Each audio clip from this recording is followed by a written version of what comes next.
Israel ने 15 महीने के बाद हजारों फिलिस्तीनियों को गाजा के उत्तरी इलाके में लौटने की अनुमति दे दी है।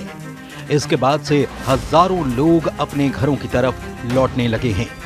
सीज फायर डील के तहत यह तय हुआ था कि इजराइल 25 जनवरी से उत्तरी गाजा में फिलिस्तीनी लोगों को लौटने की अनुमति देगा।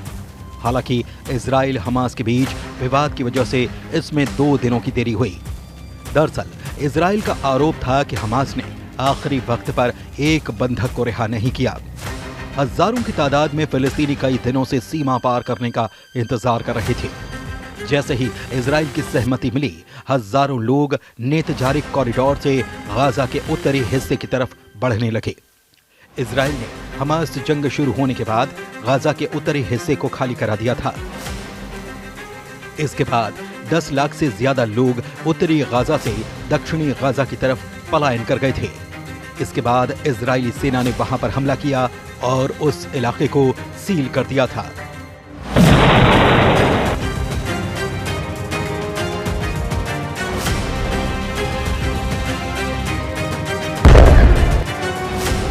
वहीं हमास ने कहा है कि लोगों का घर लौटना इजराइल की हार है।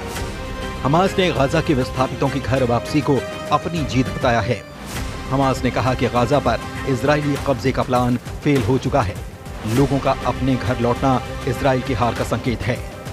इजराइल ने सोमवार सुबह 9 बजे नजरिम कॉरिडोर को खोल दिया। मीडिया रिपोर्ट के मुताबिक नजरिम कॉरिडोर के खुलने से 2 घंटे के भीतर ही 2 लाख विस्थापित फिलिस्तीनी पैदल गाजा की सीमा में घुसने में कामयाब हुए। रिपोर्ट्स के मुताबिक 2 घंटे के बाद गाड़ियों के लिए सीमा खोली गई। हमास इस हफ्ते 6 और इजरायली बंधकों को रिहा करेगा। सीज फायर समझौते के तहत इस हफ्ते हमास इजराइल के 6 नागरिकों को रिहा कर रहा है। इन्हें 3-3 के 2 बैच में गुरुवार और शनिवार को रिहा किया जाएगा। इसके बदले में इजराइल आज यानी कि सोमवार 27 जनवरी से नॉर्थ गाजा में फिलिस्तीनी नागरिकों को वापस लौटने की अनुमति देगा। इजरायली प्रधानमंत्री बेन्यामिन नेतन्याहू ने इसकी जानकारी दी। रिहा होने वाले बंधकों में 2 महिलाएं अरबेल यहूद और अगर बरकर शामिल हैं। इन्हें हमास ने 7 अक्टूबर 2023 को बंधक बना लिया था।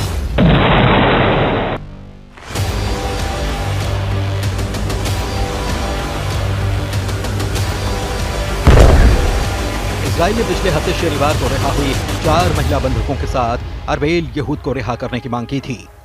हालांकि हमास ने अरबेल के शनिवार को रिहाई नहीं की। इसे इजराइल ने सीज फायर का उल्लंघन बताया था।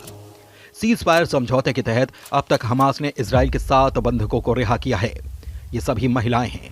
इनके बदले में इजराइल ने 300 से ज्यादा फिलिस्तीनी कैदियों को रिहा किया है। हमास ने रविवार को बचे हुए बंधकों की लिस्ट इजराइल को सौंप दी है। इजराइल हमास के बीच 19 जनवरी से सीज फायर शुरू हुआ है। सीज फायर का पहला फेज 42 दिन का है। इस दौरान इजराइल के सभी बंधकों को रिहा किया जाएगा।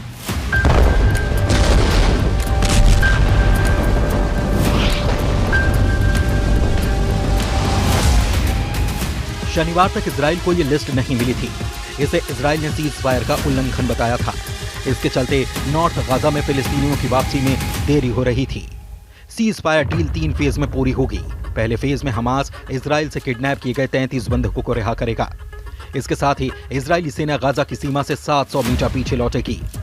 इजराइल के न्याय मंत्रालय ने भी 95 फिलिस्तीनी कैदियों की लिस्ट जारी की, जिन्हें पहले फेज में रिहा किया जाएगा। इनमें 69 महिलाएं, 16 पुरुष और 10 नाबालिग शामिल हैं।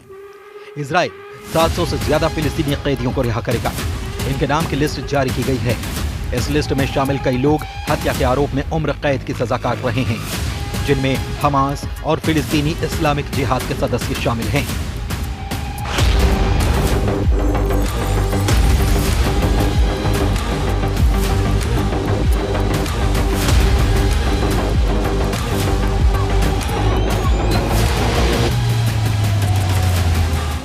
पंद्रह जनवरी को जो बाइडेन ने कहा था कि ये डील 19 जनवरी यानी कि रविवार से 3 फेज में शुरू होगी, जिसमें 42 दिन तक बंधकों की अदला बदली की जाएगी। पहला फेज 19 जनवरी से 1 मार्च तक का होगा। इस दौरान गाजा में पूरी तरह से युद्ध विराम रहेगा। हमास 33 इजरायली बंधकों को रिहा करेगा। इजराइल रोजाना अपने एक बंधक के बदले 33 फिलिस्तीनी बंदियों को रिहा करेगा।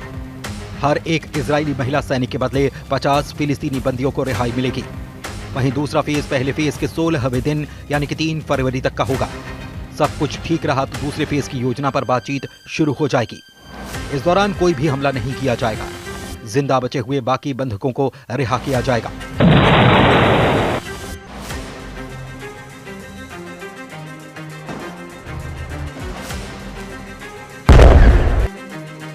इजराइल 1000 फिलिस्तीनी कैदियों को रिहा करेगा। इनमें लगभग 190 कैदी 15 साल से ज्यादा समय से सजा काट रहे हैं। तीसरे फेज में इस डील के आखिरी फेज में गाजा को दोबारा बसाया जाएगा। इनमें 3 से 5 साल का वक्त लगेगा। हमास के कब्जे में मारे गए बंधकों के शव भी इजराइल को सौंपे जाएंगे।